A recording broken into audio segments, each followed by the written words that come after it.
Hello and welcome to the Tiny Human Knits podcast. My name is Laura and I'm coming to you from Fredericton, New Brunswick, Canada, where I live with my boyfriend, our dog, our cat, and our rabbit.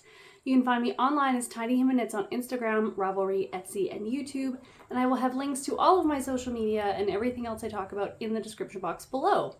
Hello and welcome, or welcome back. I am sitting in a very sunny spot. It's technically the same spot I usually film in, just a little bit, maybe a foot to the left, my left. I moved all of my bookshelves that were in this corner of the living room to the rabbit's room, is what we call it. Technically, it's the spare room.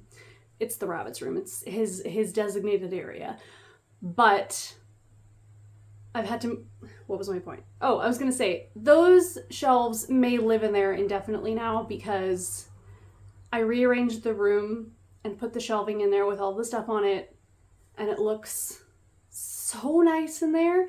It kind of looks like a little bit of a study. Like I kind of want to get rid of the spare... It's not really a spare bed. It was like a traveling bed from when we moved here. This is the tangent already, but I'd like to get like a couple chairs and a small table in there and it would just be perfect. It's lovely. I love it. Anyway, so I'm sitting almost in the same spot, and because of the way the sun...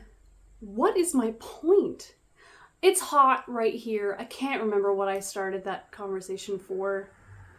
Anyways, obviously, it's been a while since my last episode, and to be perfectly honest, I didn't even have the time in between then and now to film anything, and I didn't really have anything to show. Literally a week ago, I think it was about a week ago, I had one finished object, and it was one pair of socks. But today, I have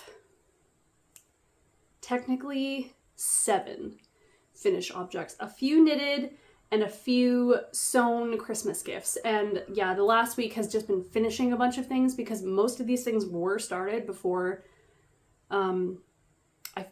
before this last week. So, and I really need to mail most of these things away, so I wanted to do a quick update video and show you what I've been making so that I can pack those in boxes and ship them to the west, because everyone I know who I give gifts to essentially lives in Alberta, and I'm over here. Anyway, that was a weird tangent. Might cut it out. I'm not sure.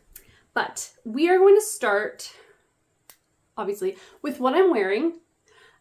This is the, I want to say it's pronounced Coombe or Coombe. It's C-O-O-M-B-E sweater. It was a pattern designed for, I think, Harrisville Designs. And I knit it out of some recycled Irish wool that I got out of a thrifted sweater held together with a mohair or a surrey alpaca. I can't actually remember now. I can't remember who the designer is specifically, but I adore this pattern. I love wearing it. I love the oversized sort of style of it. And I am a sucker for broken ribs. So I actually have a sweater quantity of the Nightshades yarn that I want to knit another one of these in, because this pattern comes in both an Aran and a DK weight design. So this is the Aran weight, and then the other one I want to make is the DK one.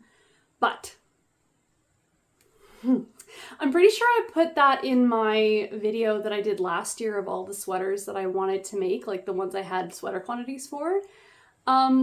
Very embarrassingly, I have a good deal more sweater quantities now than I did then.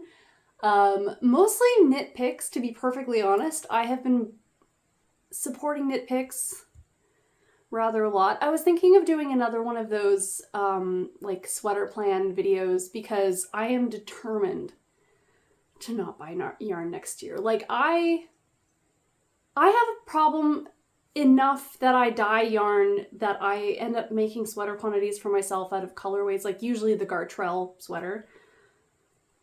I'm feeling very chatty today. But yeah, I have like ideas in my head for my hand-dyed yarn enough that I don't need to be purchasing yarn on top of this sweater quantities I already have. Does this matter? I don't know. That was another long-winded, useless bit of information. Anyway, so I'm just going to go into, I'm going to go into all of my finished objects, of which there are quite a few. I'm going to start off with, I think I'm just going to start off with socks. So I am like 87% sure these weren't a finished pair in my last episode. I think I just showed them as a work in progress, but I honestly can't remember. So if I'm repeating myself, I apologize. But I did finish my pair of my Season's Greetings colorway sample socks. This was a colorway I've had in my shop my last 2 updates. I'm not going to be dyeing it anymore this year because time is gone. It's practically mid-December. But I finished these and yeah, nothing spectacular to say. My usual 56 stitches, 2.25mm needles, heel flap and gusset. And this is my own colorway. Again, had it in the shop. Pretty much, I'd say about 90% of the socks that I knit are my own just sample colorways. So that is my first finished one. So my next 2 finished pairs of socks are new colorways that are going to be going into the shop over the next few months. First, I'm going to show you, so a bit of backstory. If you remember, I dyed, got dust on them. I dyed this colorway, which was a Taylor Swift colorway based on the 1989 special release vinyl album. And I really enjoyed dyeing this. It was a lot of fun. I'm not a Swiftie by any means. I can appreciate her like as a entity and I like some of her music, but I'm not like a Swiftie. Straightforward. Anyway, but a lot of people are. So this sold rather well, and Lindsay of Larkspur Knits actually contacted me. Well, she posted on her Instagram about she had ordered this for me with her album, and that helped a lot. I had a few skeins left in the shop and that helped clear them out. Anyway, and then she sort of stroked my ego a little bit about my dyeing, which I have a lot of imposter syndrome problems. So she was just saying that she's trying to collect yarn colorways based on all of the Taylor Swift albums. And she told me that I could probably do a pretty good job of doing the Folklore colorway. And she sent me a picture of all of the different, because the Folklore vinyls came in 8 different colors. And she sent me a picture of that. And of course, me being who I am fundamentally, was like, I'll give it a go. We'll see how it goes. So anyway, I dyed and have knit this pair now. And this is based on the Folklore vinyl album. So, I am actually going to have an update, if I can get this properly, if I time myself well. I'm going to have an update in the shop on the 16th of December, so next Friday, not this coming Friday, but the Friday after, with both these colorways in it. So if you missed the 1989 one, you can get, I'm only doing 50 gram sets, so 50 grams and then 20 gram mini sets of these, just because I don't have time. And then, yeah, the new colorways, Folklore. And yes, I really had fun making this. It was one of those colorways that took me like 2 tries, which hardly ever happens anymore.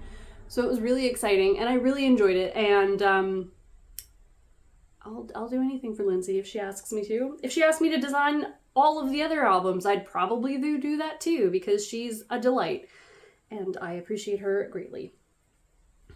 So yeah, those are 2, well, that's my second sock. And then my last finished pair of socks is actually, and I don't know if I've done a particularly good job about talking about this, but next year I've been planning on having a Studio Ghibli. I've heard it pronounced different ways and now I'm like nervous.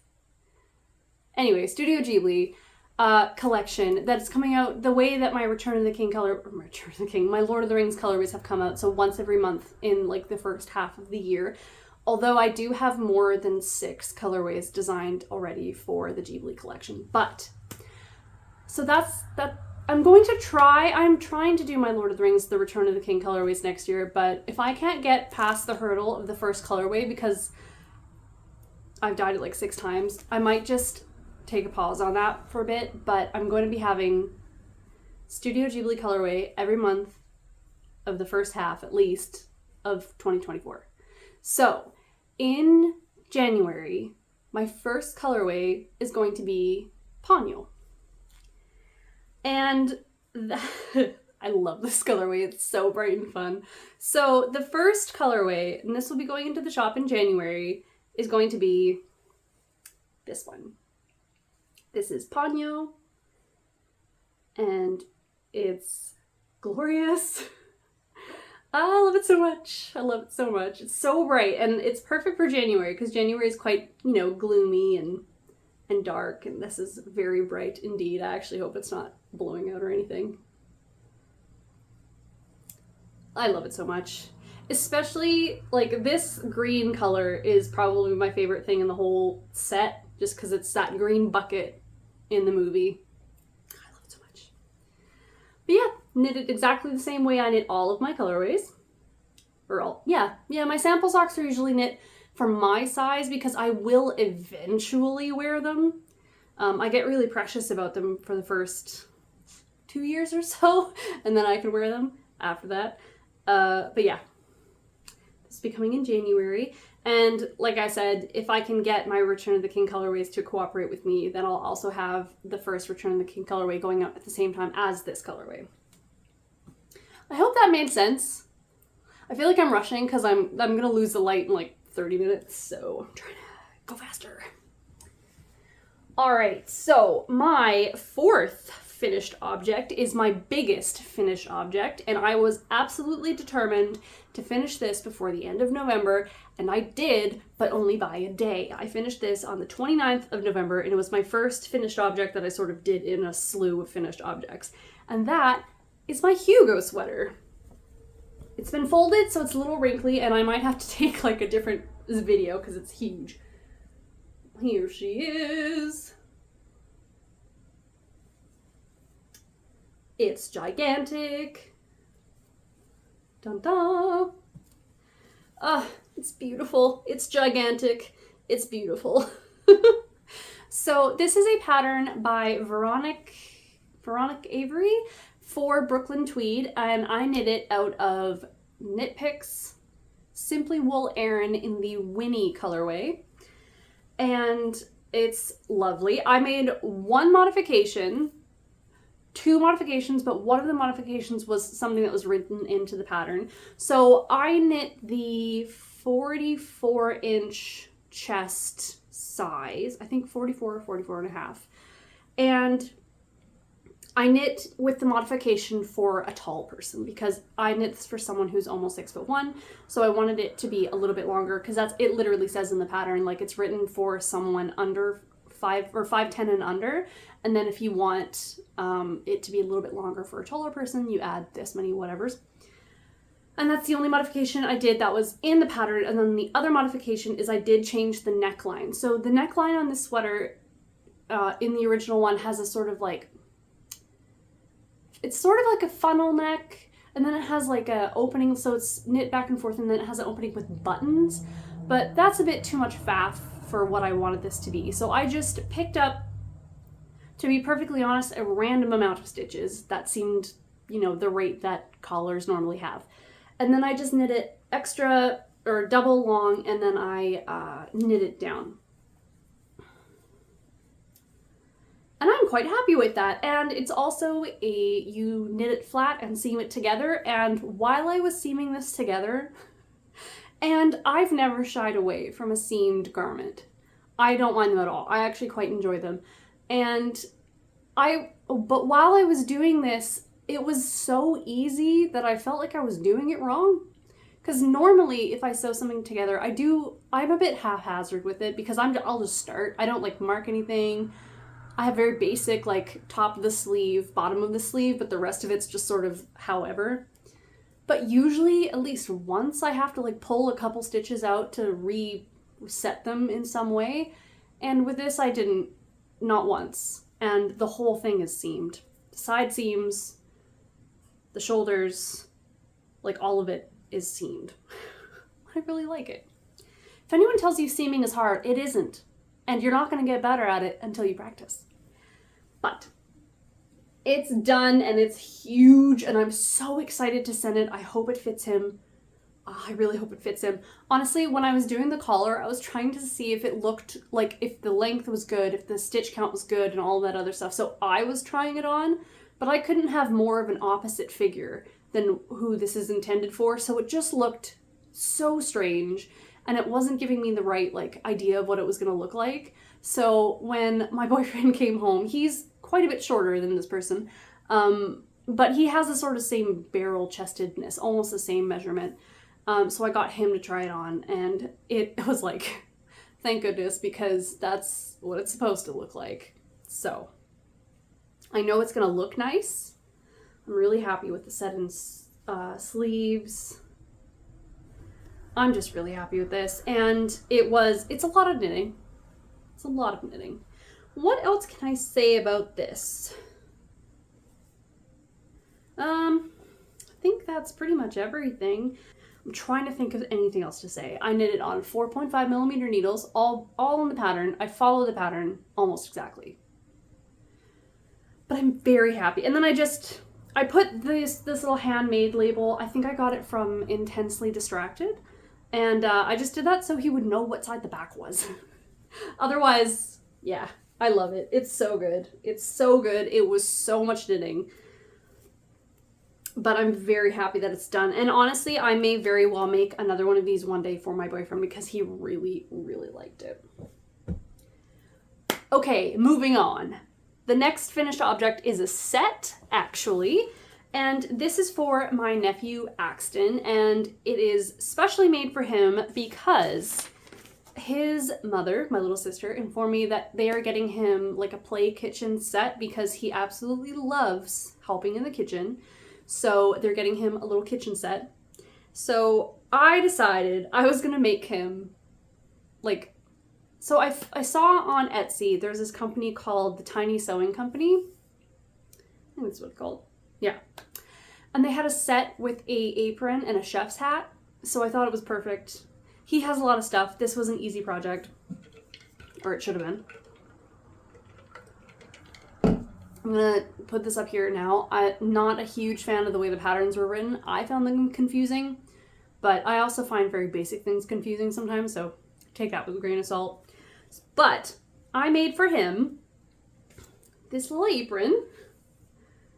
So I used, this is a linen fabric, and then I used a poinsettia canvas that I got from Daily Like Canada, which is my favorite online fabric store, one of my favorites. And it's got a little pocket, and it's got some bias binding kind of straps and stuff.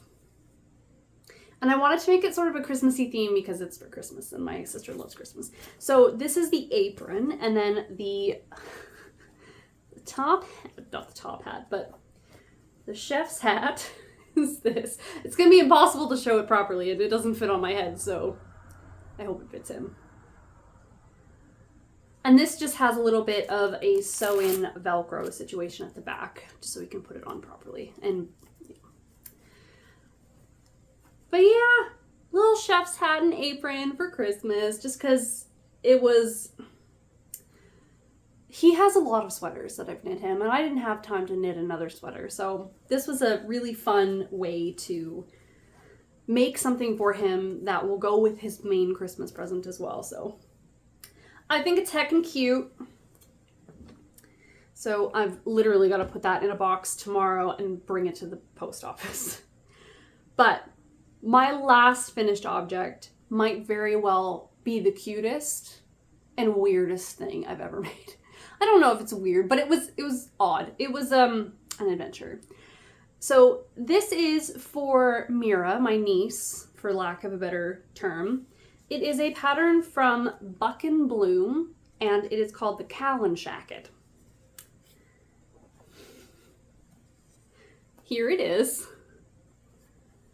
It is a sort of sweater jacket. That's why it's called a shacket. It's not meant to be, it's kind of like a fall spring coat, I would probably say. I made, I think, the 3 to 4 year size.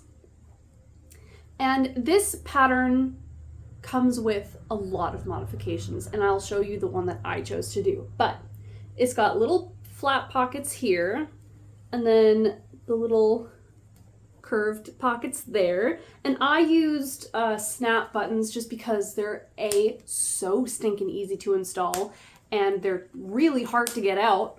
If you've ever put a snap in the wrong place, you'll know that. And it's just easy. And I didn't have any buttons that were proper. So it's fully lined, and I just used, so the fabric, both of the fabrics actually are my favorite plaid, and it is a Robert Kaufman Mammoth flannel, and it is so soft but has a nice weight to it, but is so easy to sew. So it's entirely lined with the gray, and I added a little handmade label there, and it's got a hood. I'll show you in a second. This was the first time I've ever installed a stretchy fabric, which is the cuffs, because you actually get a cuffing fabric to do the cuffs. That's good enough. And this was my first time ever installing anything like this, and it was actually quite easy. And they're folded over. And so it's got a hood, and it also has dinosaur spikes all the way down it. Cute. So, yeah, it's a dinosaur, dinosaur jacket. So, which is hilarious. This pattern comes with the modification for bear ears, bunny ears. You could do like a fawn, well, a deer. So it's got ears and little antlers. And then there's a bat modification you can do. And I feel like I'm missing something. I know the deer comes with fawn spots too, which is a lot. Fawns don't generally have horns, or antlers. But yeah, there's like a bunch of different modifications you can do. And it's funny because I'm pretty sure the dinosaur spikes were probably the most complicated, because you actually had to cut two of the pattern pieces in half, add seam allowance, and then insert them, and then like it's quite a few layers that you're sewing through when you're attaching it. But I just used my walking foot, and it's all good.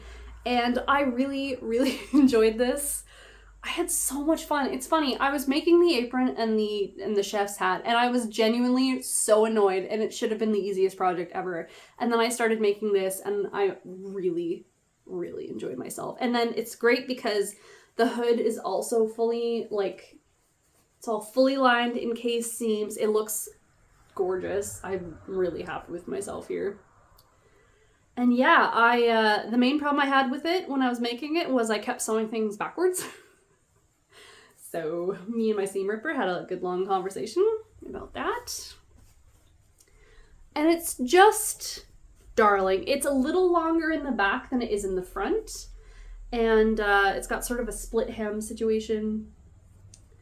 And it's got seams here on the front and the back. I think in the pattern you're kind of suggested to use different fabrics for the top and the bottom, but I didn't, but I think it still looks cute, and it's going to look so darling on her. And it was just a fun experience, because this is something that, like, it's not something I would make for myself, obviously, but like I've been treating a lot of my kids' sewing as just practice for when I sew my own garments, but I had a lot of fun making this. It was really quite something. I think it's so cute. So yeah, that is by Buck and Bloom. It's on Etsy. I will have it linked down below if you are interested. And then I might also link my favorite flannel, where I buy it from. I'm only going to tell you where I buy it from because I just put it in order and I should be getting it this week, so I don't mind if it sells out. But it's honestly, like, I have made the McCall's 6044 button-up shirt pattern for a couple of different fellas, and I always use this fabric now, and they all love it. It's delightful. It washes really well. I always pre-wash my fabric before I sew garments. And yeah. And if anyone's wondering, I have the Prim snap attachment thing. Works a treat. I love it so much. Love it so much. I use it a lot. All right. So those are all my finished objects. I only have a few works in progress because I am busy. First off, I will mention the fact that I still have, oh, jeepers. I still have this vest, colorwork vest. It is literally not a single stitch added since I showed it to you in October. Not one. It's not a priority. It's exactly the same place it was. I might be able to pick it up now. I only have one more thing I need to sew together for a Christmas gift, and that will take me 2 hours tops. So after that, besides some sample socks that I need to knit, I can maybe work on this. I'm not going to get it finished for the party that I wanted it to be done for, but I might be able to get it done for Christmas. I don't know. I don't know. But just as a short update on there. And then I have 2 other works in progress that won't take me long at all. They're very small. But I can't remember if it was last year. I think it might have been last year or the beginning of this one. I made a Musselburgh hat for my boyfriend in yarn from Yarning Apart. It was stuff I've had in my stash for ages. I love Yarning Apart yarn. Absolutely adore it. I believe it's called... No, I knew what it was called before. Rust Spots? I knew it was like an obvious name. I think Rust Spots. I can't remember. Anyway, I had 2 more skeins of it in DK, and Jason really loves that hat, like a lot. So I mentioned earlier this year that I would make him a neck warmer that you can just pull over your head out of the same yarn. So that is what I have here. It's just a tube of fabric. I actually cast on with just a long tail cast on, and I actually just undid it and picked up the stitches, which was shockingly easy. And I'm just knitting until the ball is done. I think I'm just going to use the one ball. And then I'm just going to fold it in half and graft it together. Because I don't want it to be too long. Because I'm worried about it just sort of bunching up real bad around the neck. I want it to be like just bigger than the neck area, just so I can scrunch down a little bit. And I think that'll be good. And then I'll have one ball left, and maybe I'll make him a pair of mittens. And then he'll have a whole set. How dignified. But yeah, it's just, I cast on, I think, around 120 stitches. I'm using 3.75 millimeter needles, and I just knit in the round, and it's very, very easy indeed. I've got a, it's a tiny knot in there. Just shove that to the back side. There we go. But yeah, it's been just like, mostly Vlogmas viewing knitting, which I am enjoying so much. Thank goodness for Vlogmas. It means I have enough content to watch while I'm working. But yeah, literally like maybe 2 more rows until I graft that together and it'll be done. And that's very close to being finished. And then the next thing I have, again, besides about 7 pairs of sample socks, we set up our tree. It's a real tree. And we have mostly very, I have had the same decorations on my tree for ages because they are my favorite. They're either homemade or natural materials. So I have I've got a couple of gifted ones. I have a hand-carved old man face that my friend Rowan, who's getting the big sweater, he made that for me and I absolutely adore it. And then actually his sister made me, or she didn't make this for me specifically, but she made this and gave it to me. I absolutely adore that. And then I have a cross-stitched bell that I got in a gift. It's not Get Your Yarn Wish Granted. It was that one where you sign up and they partner you with someone and you're supposed to send them a yarn package. This was a while ago, I can't remember. But I got one of those in there, and just I've gotten so many handmade things, or I've made things myself, and I really like this. What's the point?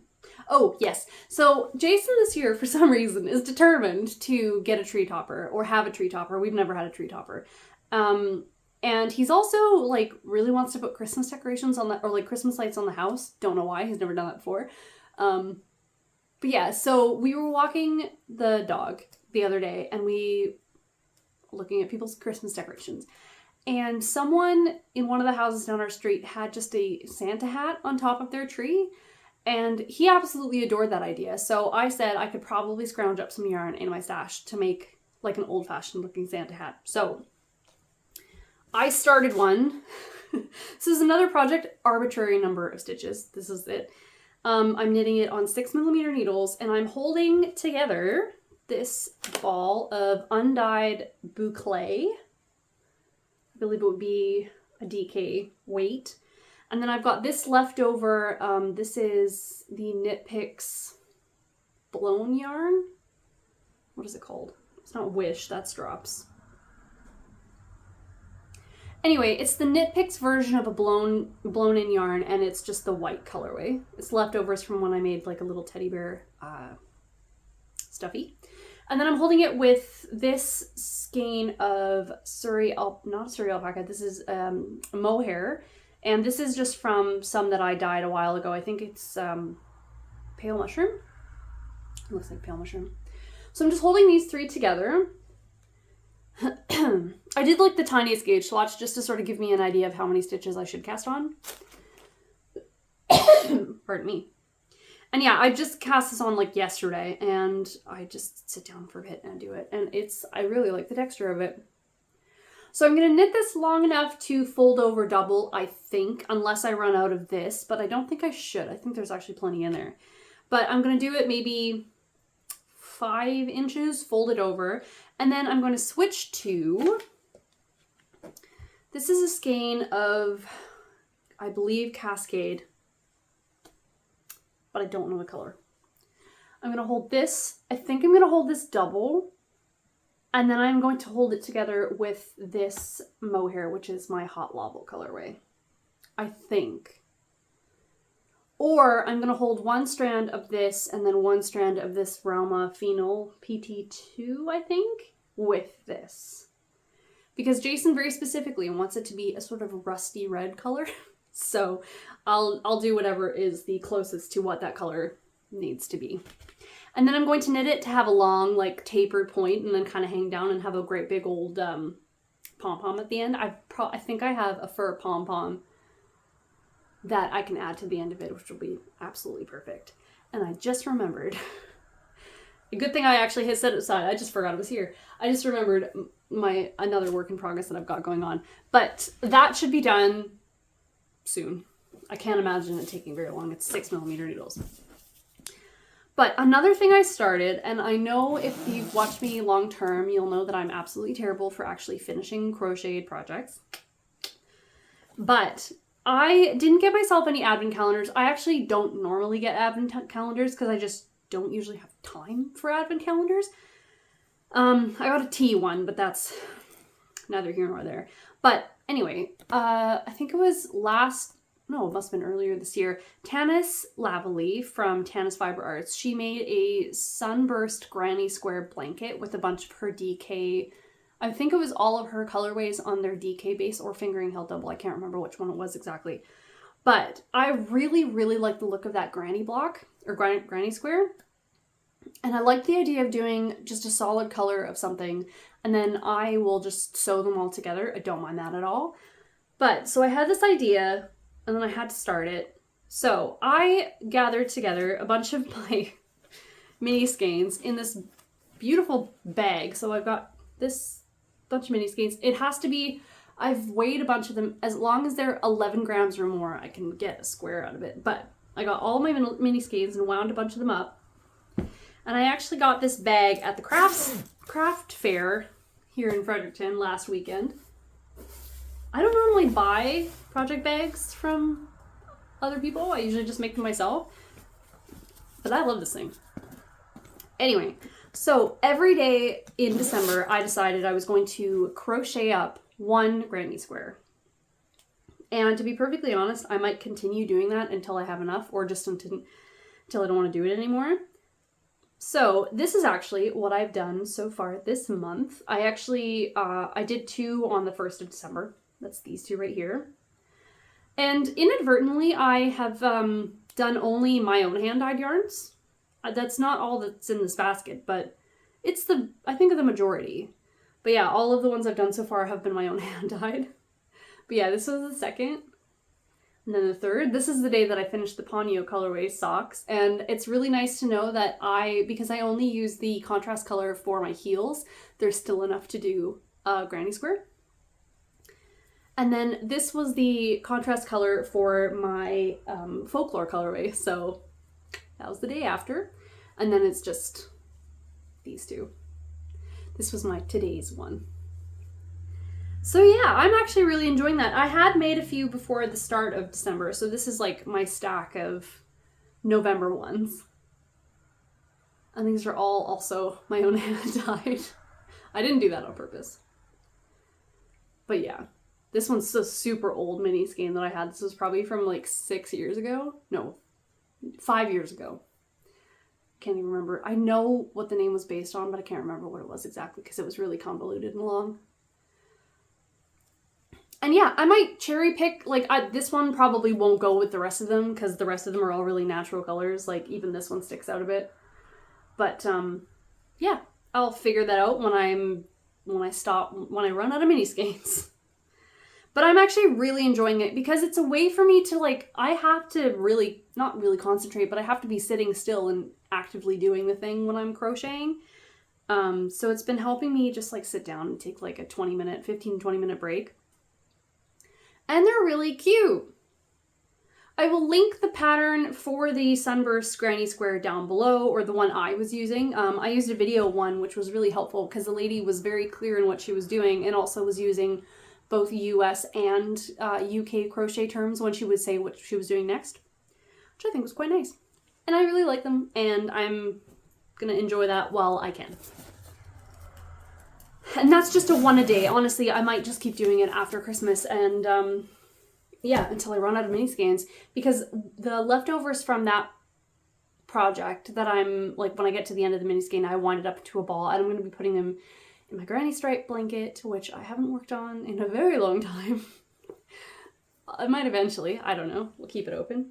But I'm going to quickly show you the one last thing I've been working on, and I'm going to be done it very, very soon. And it's just a little cross-stitch project. I'm going to move this over here. And this is, I want to get it done soon because it's Christmas themed. It's heckin' cute. And it's just a pattern I found on Etsy. And I'm not using the appropriate, I think it's meant for a 32 count, like a linen. I'm just using an 18 count Aida, because 18 count Aida is my favorite. It's just the one I find most pleasant to cross stitch on, and then the stitches are small enough that it's not very gappy. And then yeah, I already have a frame picked out for it and everything, and I'd really like to do more cross stitch next year, but that might not happen. I don't know. But I think that's everything I've been working on. And it feels like a lot now, but that's purely because it's been, what, 6 weeks since my last episode? So maybe even more. It's been almost 2 months. Yeah. Anyways, I think that's enough to be going on with for now. I hope you enjoyed that. Looking at all this pile is a lot of fun. It's kind of sad when I finish a bunch of things for, like, gifts and stuff and then they have to leave my house. It also makes underneath my tree look very depressing. Because there's, like, what, 3 presents under there by Christmas morning? It doesn't matter. It doesn't matter. There are bigger things going on. Anyway, I will leave it there, and I hope you all have a wonderful rest of your week. See you next time. Bye!